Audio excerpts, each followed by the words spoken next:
in case you guys are wondering what room you're in, you're making Android RESTful. RESTful and RESTful. And we're going to talk about, I don't know how many of you guys were at the DevFest, Minnesota. Show of hands, anyone?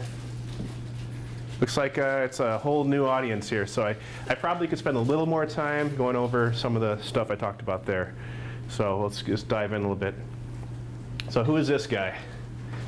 This is me. Oh, you're not seeing anything up there. Let me get you a better... You look like a pool. Yeah, I know, don't I? Shoot, I gotta go to... Crap.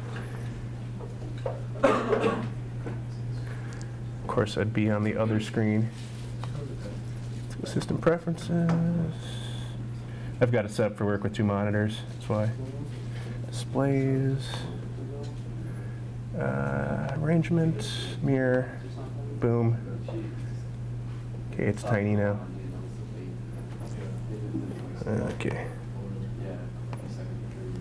And let's go huge here, present.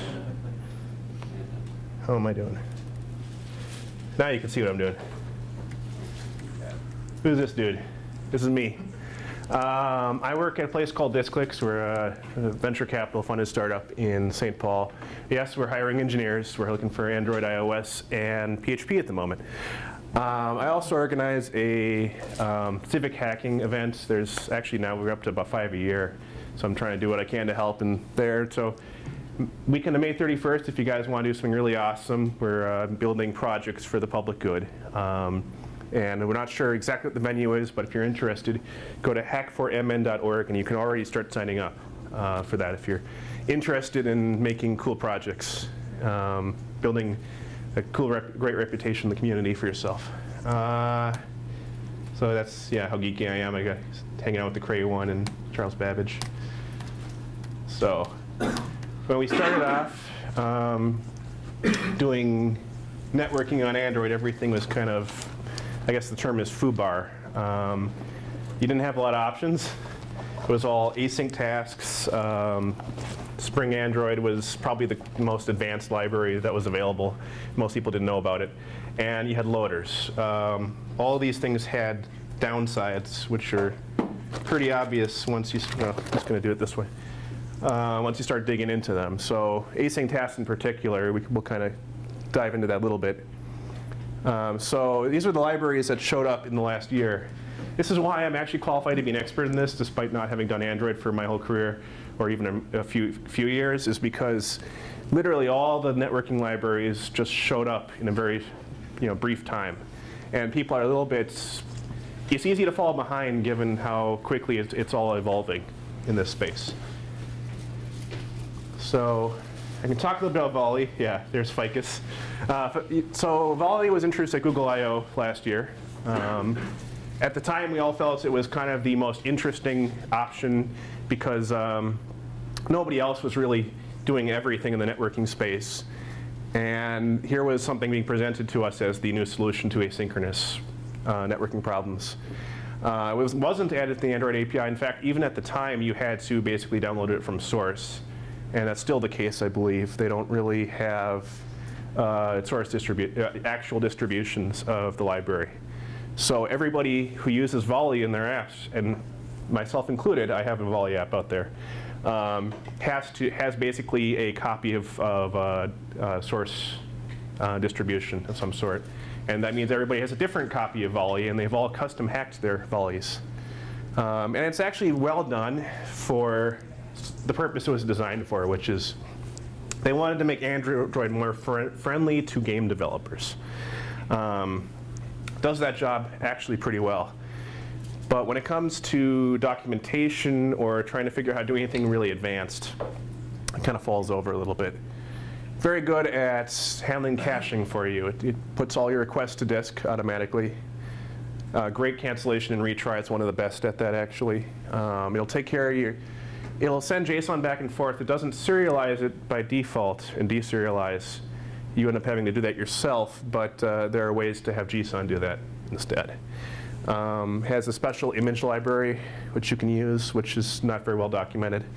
And it does a pretty good job overall in speed and thread handling compared to having to deal with async tasks. And it is the best at memory errors. If you run out of memory and you're loading a bunch of images, it will garbage collect and make sure it can load those images. It won't throw an error in a user's face, which is wonderful if you're making games. The bad and the ugly. Documentation, you know, you basically have to custom hack a version for your project. If you're going to do serialization, you're going to have to write it by yourself, basically. And there's a lot of custom code involved. I ran into some deadlocks myself, but it's getting better, I think. And yeah, threads aren't the best idea per se. When you're trying to match your networking library to the Android lifecycle, I don't know, who here works with Android every day? Or, no, okay, not every day. Who here has done an Android project? We got about a third of the audience? Okay, maybe half. Okay, so the thing about Android is the activity lifecycle can be very tricky. Activities will go away the moment you get a phone call, when somebody texts you, and you have to be able to handle that and come back from, you know, resuming, pausing and resuming.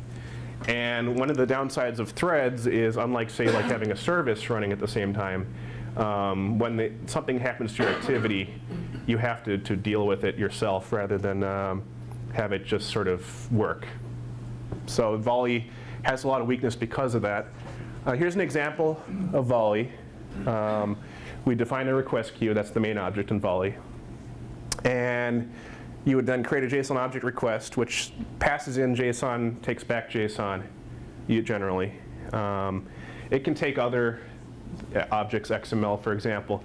But the key here is it doesn't do any serialization or deserialization for you by default. When you pass in the object, it has to be in the format you want it to go out onto the network. This is actually pretty simple code if you've ever tried to do any networking in Android. But like I said, and this guy actually is what causes the network request to go out on the wire. So this, all told, takes care of one API request. It's not bad, but we can do a little better than that. This is super easy. Canceling requests, you can just say cancel all of them or use a tag that you set on your request.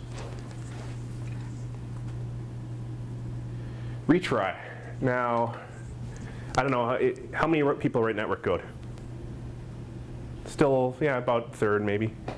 Retry can be a really painful thing if you don't have it provided for you. At least a couple of these libraries I'm going to talk about today handle retry automatically. So you can just say what your retry policy is, like you do here. This guy is saying every 20 seconds, retry again. This says retry once, I think. And that's the fall off. That would say, you know, 20 seconds each time. If you put it to like 2.0, it would say 40 seconds this next time, 80 seconds next time. It's just a multiplier. So automatic retry with fall off is a very useful functionality in a network library. And this all happens for you in Volley, but it also happens in other libraries I'll show you. So what's OkHTTP? This is written by Square. It's actually very basic. It just does the same thing any other HTTP library does for you. The difference is this guy specifically supports Google's SPDY, handles pulling connections and doing compression, like you'll do gzip compression on your requests invisibly to what you're doing in your program. And with most of the libraries I'm going to show you, if you use OkHTTP, it will actually just do the job for you without having to think about a lot of the stuff. On disk caching. So I'm not aware of any particular negatives with it. I suppose you could say that it doesn't do WebSockets, if you're interested in that. It only does SPDY. And there's downsides to that, but for most of our applications, they're not going to be big downsides. Retrofit was one of the things I really wanted to talk about today. Retrofit's also by Square. I don't know if you guys know Jake Wharton. The guys at Square put this thing out last year about the same time as all the other libraries came out. And this guy is specific to REST, really. It does a great job of making your REST interface very, very simply match up to the network requests. So you don't it's almost like you can create a file that's self-documenting for your REST interface, and it just takes care of everything. Let's see some examples here. First, the advantages. The code's very short. It, by default, handles all your serialization, deserialization. That means that it takes the stuff off the wire and turns into a plain old Java object. So you don't have to think about, how do I get this thing from JSON or XML into what I'm going to use. Great error handling. It's very, very easy to add to a project, especially with Gradle in the new Android Studio. Downsides, it's not quite as good as Volley with memory handling. They've actually fixed that in the latest version. This is an old presentation I wrote. So I would say don't worry about that one. Callback hell has a problem with it just about any library. But there's a solution to this, and I'll talk about that at the end briefly. So this is what Retrofit looks like. Here we have, this is the example they give on the Retrofit page actually, but I've tested it and it works. This goes out and lists your repositories on GitHub. All you do is you plug into, you say list repos, parentheses, and your user ID. And literally, you see this says interface at the top. Does everyone know what an interface is? So an interface doesn't come with any function bodies. The cool thing here is you don't have to write a function body. That's what Retrofit does. This just says what goes in and what comes out, and Retrofit makes sure that the network code takes care of itself. So you just provide one function for every REST call you would do to this interface, and the interface takes care of everything. That's why Retrofit is awesome. So all your definitions would go inside this? Yes. That's awesome. Because it's injecting all the serialization. It injects everything. Exactly. It doesn't do any serialization itself. It passes the job off to another library. But as far as you care, it's all invisible. And yeah, you can pass null to anything here if you want to. And it'll try to deal with it by not sending anything. So here's an example of how you would declare it. You can just set the endpoint here. Retrofit requires that you have one REST adapter for every endpoint. That means that it's a little more complicated to deal with the multiple endpoint problem, but not badly. I'll actually give you an example a little bit later. Here's creating the REST adapter service and actually listing this OkTTP repo. And I can actually show that to you, but we'll hold off for now. This here is a synchronous example. It can also do async by passing a callback. And I don't have this on the slide, but we'll go on a little bit. Robospice. So Robospice came about before Retrofit, actually. It's kind of one of the older libraries that tries to do everything for you.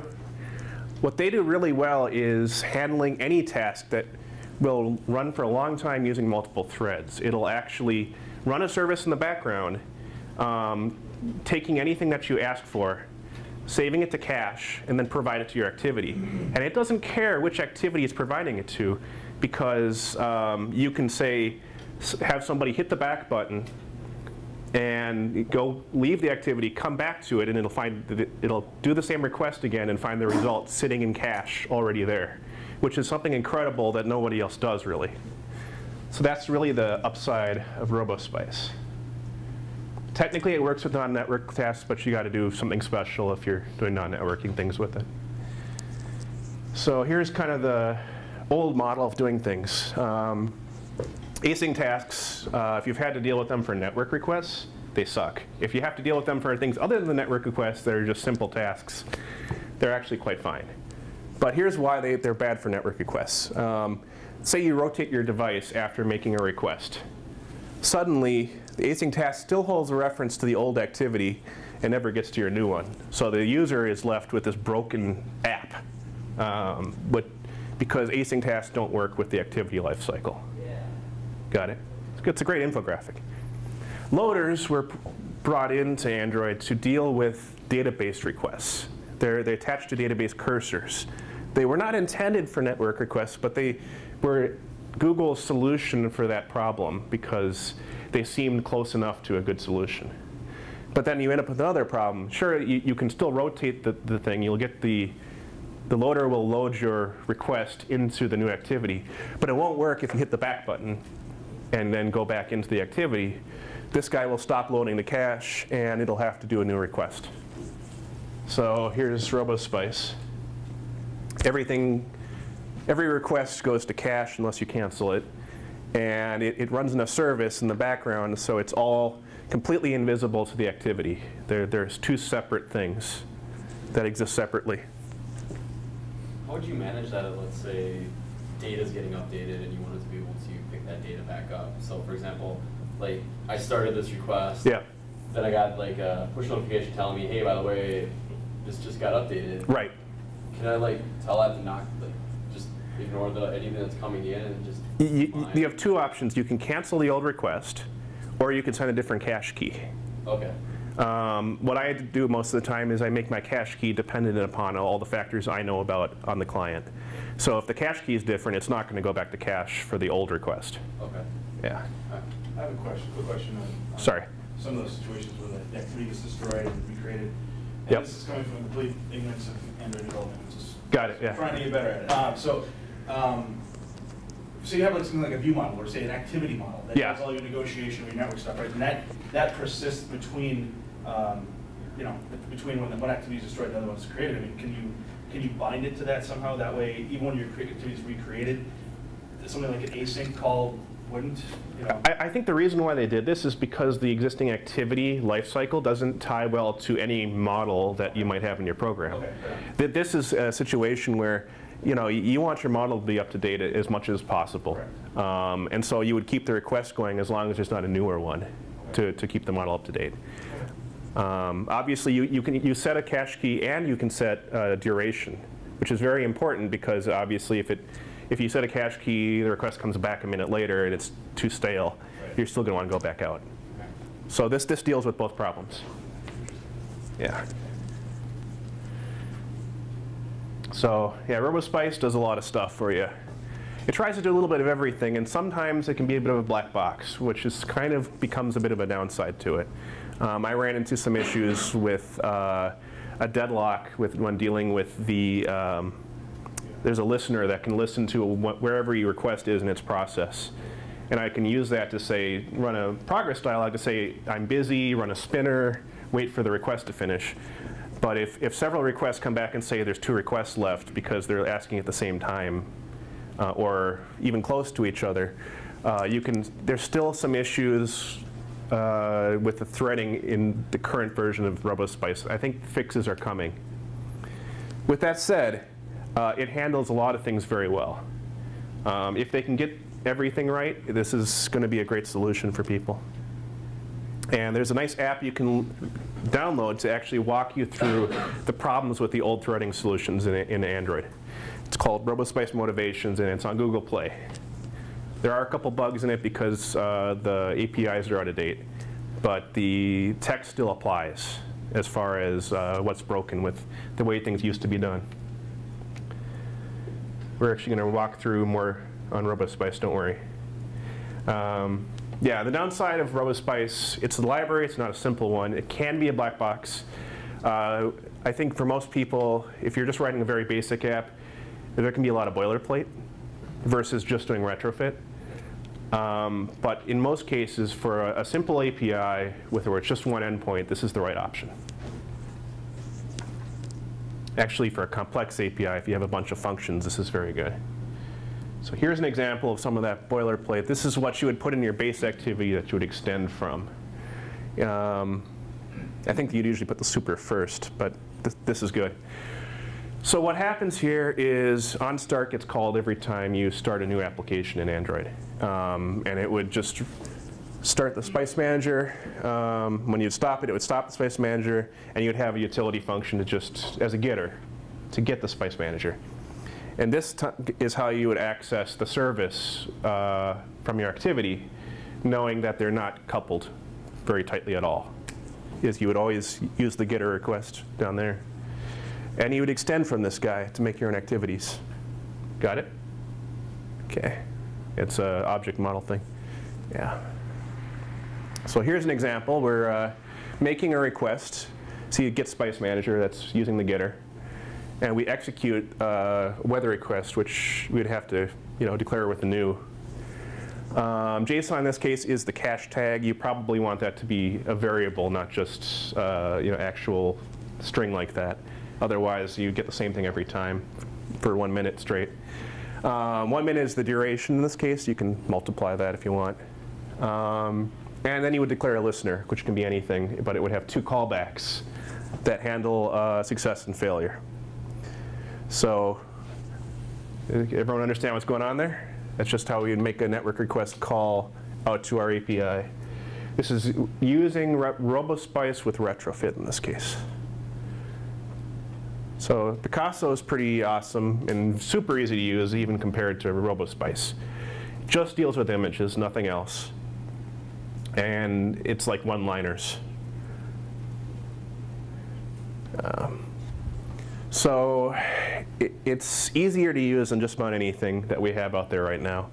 And it takes care of all your memory and disk caching on a multi-tier. So it goes to memory, then to disk, and downloads your images to an image view. Let's take a look at what it, automatically recycles and cancels. Very awesome. I don't know if they fixed the memory handling. I would assume they have by now, but these are bigger issues. Scale type, it doesn't, at least a few months ago, it didn't respect that. It might be fixed by now. You can change the default animation for them, so don't worry about that too much. The bigger issue is you kind of need to know how big your image is likely to be before you ask for it. That's it. Picasso, I didn't even do a dot with.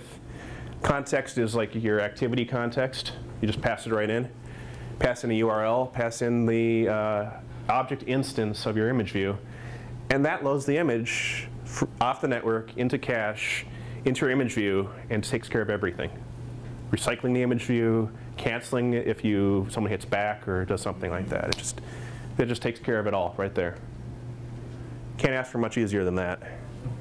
There's also a whole bunch of utility routines you can throw in here to do fancy things like add more animations, maybe put a rounded image view in there. I've done that before. You can do all kinds of custom stuff, but this is the basics for Picasso. So if you're doing images, it's hard to do better than that.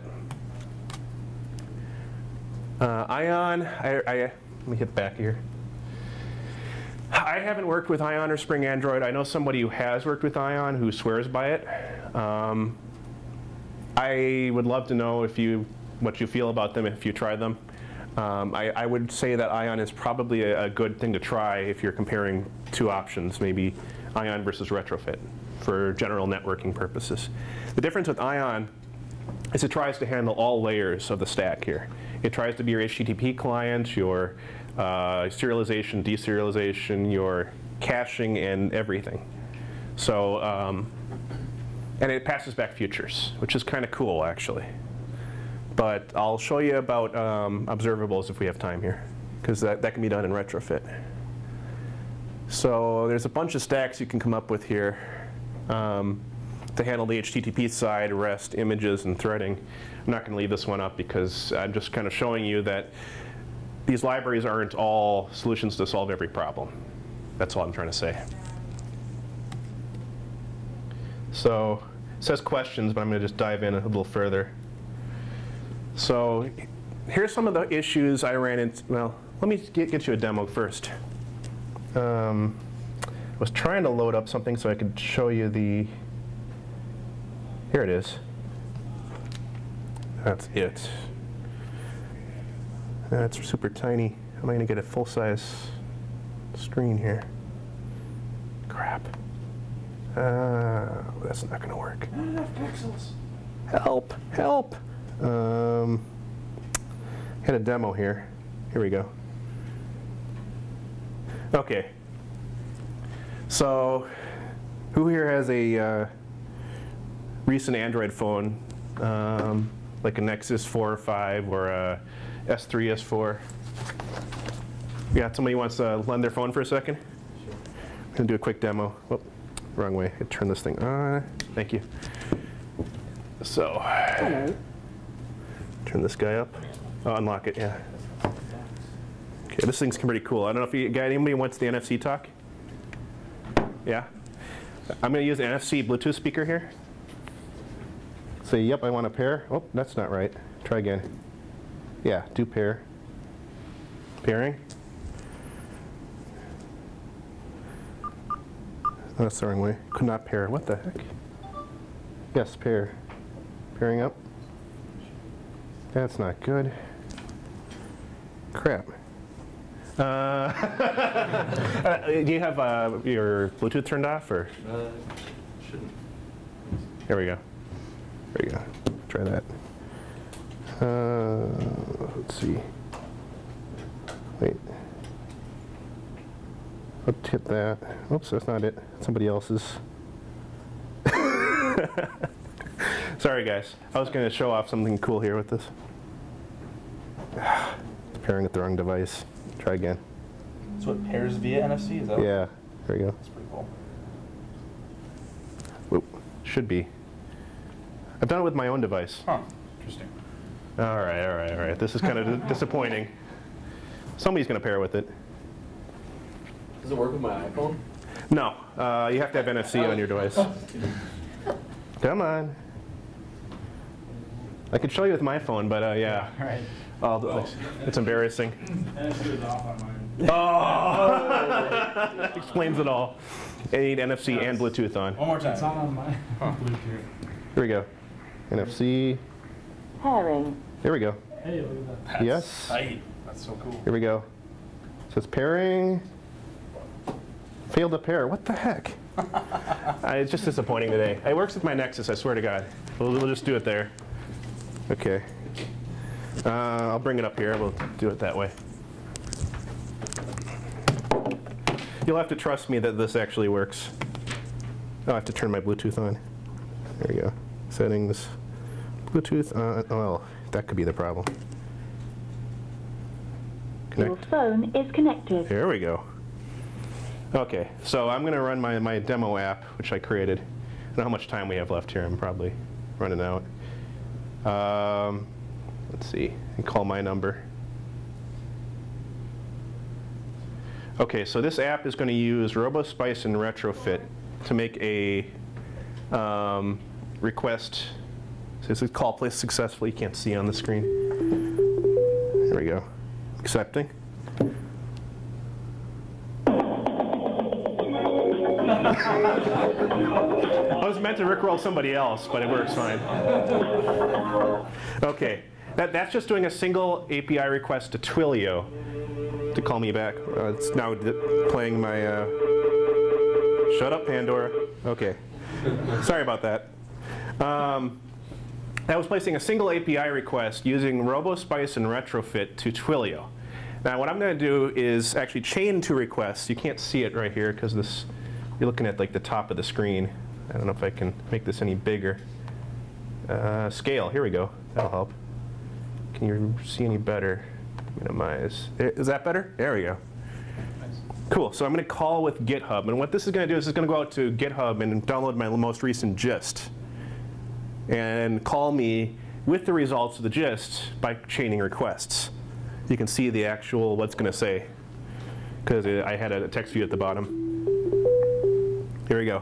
Asks for computer programmer husband, could you please go to the store for me and buy 1 carton of milk? And if they have eggs, get a dozen.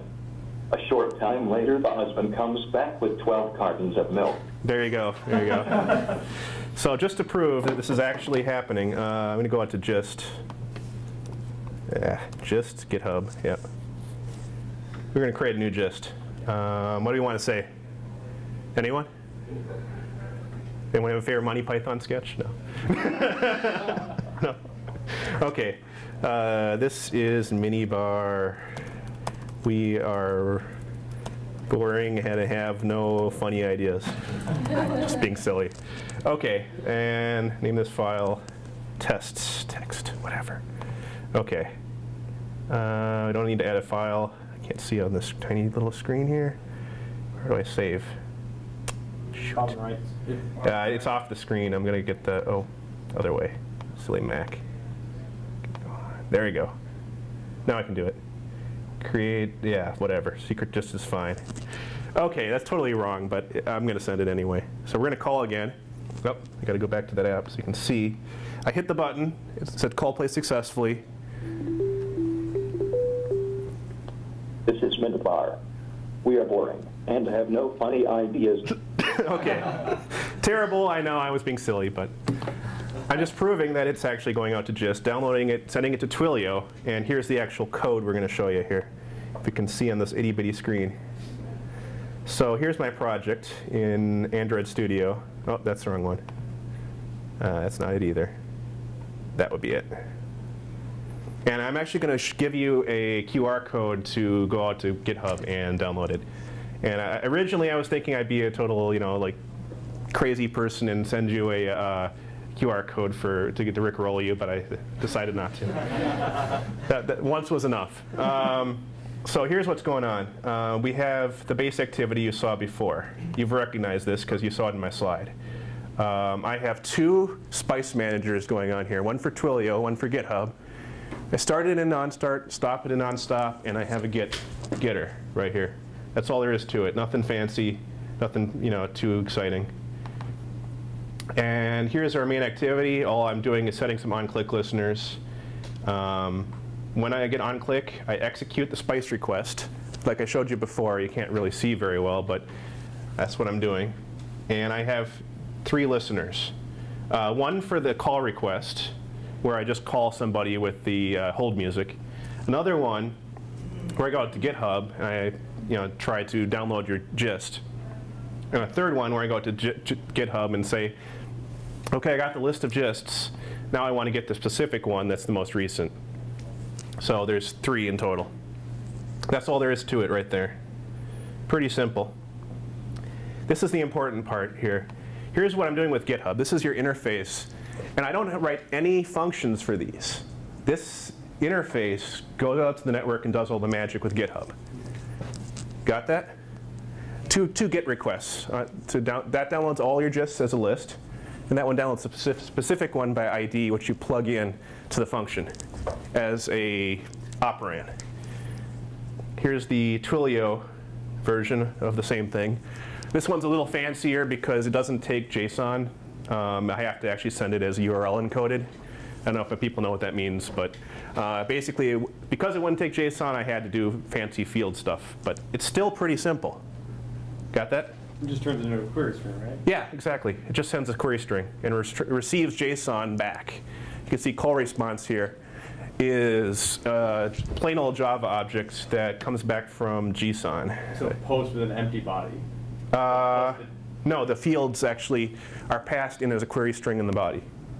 So query string in the body. Yes, query string in the body. Okay. Correct. Because you can't post the query string in the URL in this case. Got it.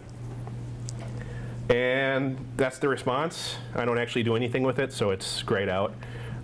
Here's your gist response. I mean, all this is plain old Java object, and you've got a bunch of setters and getters. Nothing. You're just defining models and interfaces. That's it. Just models and interfaces. You don't write any network code. Sweet. Super easy. Takes all the pain out of it. Here's my gist detail. I actually ended up doing a map. Got a little bit fancy. But it's still just an interface to, or sorry, a model for the files you're going to get download, the file information. And a gist file is just a string with getters and setters. Nothing. That's my model. I'm sticking to it. I had to create 2 Spice services. Now this is where the pain starts a little bit. But it's just boilerplate, and there's nothing really evil about it. It's just boilerplate. You set a URL. You add your interface. And you create the REST builder. You see here I have to do an authorization token. But that's still pretty easy. Nothing too surprising. And I'm going to give you my code here. If we go back to the presentation. Yeah. How far are we in? Tell me. Yep, we're good. Some of the issues I ran into, synchronization between multiple requests. You saw a change request with no trouble at all. But synchronizing can be a little bit funny, which is why if you're doing a really complicated problem where you have a big budget and more time on your hands, you may want to consider something a little more heavyweight and by hand than letting Robospice handle everything for you. Thread safety, the same thing. I had a few places where if I didn't put a synchronized keyword on the function, they would both attack the function at the same time with data that's out of date because they're both changing it. So thread safety can become an issue and synchronization if you're trying to do too many things at once. And by default, Robospice uses 3 threads. You can change that very easily. Deserializing complex objects, it can handle lots of fancy stuff, multiple nested layers of lists. But there are situations you'll run into where the deserialization will break in front of you, and it can be unpredictable at times. Cache keys can be a bit of a problem because you have to know when the cache key needs to be the same and when it needs to be different, and pass the right things into your cache key. And you do run into a problem if you're going to run a database, an SQLite database of your model, that you may end up persisting the object more than once because you're persisting the request and then you're persisting the model, and they're 2 different things. That can happen. So things about Robospice are a little different. Everything you do gets cached because that's where the source of truth lies, is in the cache. So you have to have a cache, even if you don't use it for that request. It gets cached once. Most exceptions get double wrapped. They get wrapped by Robospice, and then they get wrapped by your other networking library like Retrofit. It's a little bit crazy, but it's not hard to work around. And functions return plain old Java objects. That's awesome, actually. That's a wonderful thing to have in a networking library. So I don't know how's my time doing? Anybody? 5 minutes? We're good at it then. Here's the example I just showed you. You can dig through the code. You can prank your friends with it. It's all out there for you to see with all my mistakes I probably made. Non-best practices. I wanted to give you a very basic example of how to use Robospice and Retrofit and how to chain the requests together. And this does a really cool thing, calling somebody on Twilio with whatever you arbitrarily pass in. Yeah? And a lot of people came in late. There's his email address, mncolinlee@gmail.com. So if you want the Prezi sent to you, or you want to follow it up with any questions, or you're interested in the jobs that he advertised for, or you have some people that you know, just jot that down, mncolinlee@gmail.com. Okay.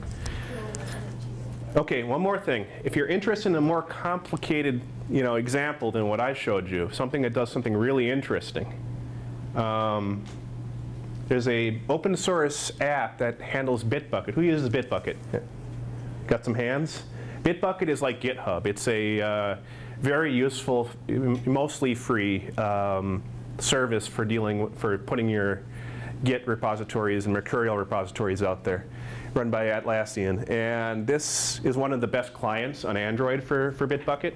It's written entirely in Robospice and Retrofit. So if you're looking for a very interesting, full-featured, sort of best practices example, this is it right here. All the code's out there for you to see. I didn't write it. I've talked with the owners, but it's a good example. So you get one of each, one simple example and one kind of crazy, knock your socks off example.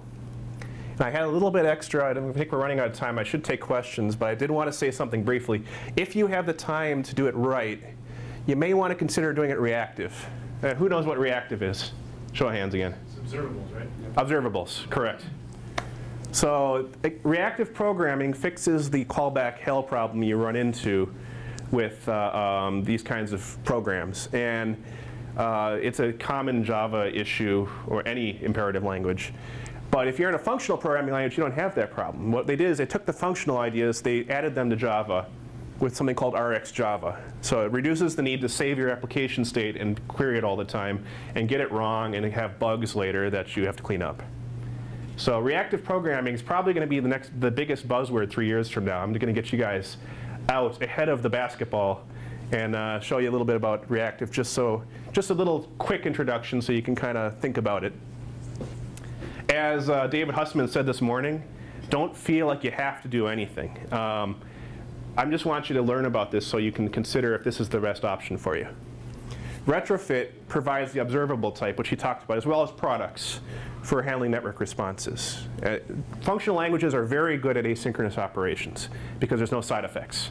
But they're bad at a lot of other things. So this takes Java, a very productive language, and adds the best parts of functional programming to it. So reactive Java extensions works natively with the Retrofit. In fact, I was going to say, if you want to see an example of an app that already uses this with Retrofit, SoundCloud. I don't have an open source version of it, but the SoundCloud app is already using this today. So is it worth it? Yeah, kind of. It's going to take you a lot of time. It's going to cost you quite a bit more money than doing it the other way I showed you. But this might be the best way. If you get fewer threading bugs. But there's a greater possibility of memory leak. So don't let anybody tell you Reactive is 100% good. You're going to have to deal with issues no matter what paradigm you use for programming. Got it? Because you're going to have to think more about where you might leak memory, where you don't unsubscribe properly from the observable. That's a common problem. So I just wanted to leave you with that. Does anyone have questions? Go ahead. Square's wire, so with serialization with protocol buffers at all? Square's wire. No, I haven't worked with that one yet. I don't know. I was just kind of diving into my own little project and was looking at that.